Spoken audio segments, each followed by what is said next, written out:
મોટા મોટા જે સેક્ટર્સ છે અને તેમનો બિઝનેસ અમેરિકા સાથેનો રહ્યો છે।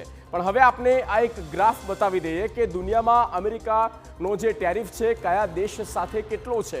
તેમાં સૌથી પહેલાં વાત કરીએ તો યુકે સાથે 10%, દુનિયામાં અમેરિકી ટેરિફ યુકે સાથે 10%નો છે। EU યુરોપિયન યુનિયન એટલે કે એ 27 દેશોમાં અમેરિકા ટ્રેડ કરે છે તો એ 15% ટેરિફ લાગે છે।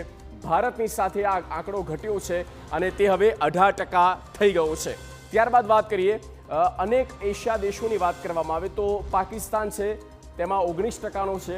બાંગ્લાદેશ એટલે કે આ બંને પાડોશી દેશ, બાંગ્લાદેશમાં 20% છે।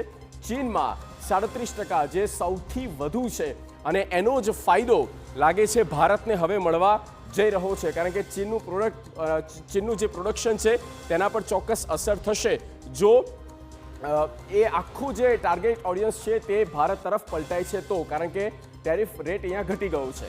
બ્રાઝિલ જે છે તેમાં 50%નો ટેરિફ લાગે છે, એટલે કે એશિયામાં સૌથી ઓછો હોય તો તે ભારત સાથે ટેરિફ દર અમેરિકાનો હવે અત્યારે દેખાઈ રહ્યો છે અને એનો ફાયદો એ પછી પાકિસ્તાન હોય, બાંગ્લાદેશ હોય કે પછી મ્યાનમાર હોય કે પછી વિયેતનામ હોય, આ તમામની વચ્ચે ભારત એક સૌથી મોટો બિઝનેસ પાર્ટનર તરીકે ઉભરીને આવી શકે છે। આ વધુ એક ચાર્ટ જુઓ, અમેરિકા સાથે વધતો જે વેપાર છે આપણે એ વેપારના પણ ગાણિતિક આંકડા જે બતાવી રહ્યા છે। 2023માં કેટલો વેપાર હતો તે જુઓ, યુએસડી બિલિયનમાં છે આંકડો, 128.55 128.55 US ડોલર બિલિયન।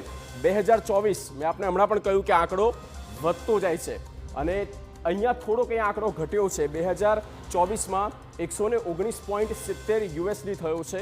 2025માં આંકડો અહીંયાથી વધ્યો છે 132.20, પણ હવે આ 18% કરવામાં આવ્યો છે, 18% કરવામાં આવ્યો છે અને આ આંકડો હજી આગળ વધે તેવું લાગી રહ્યું છે।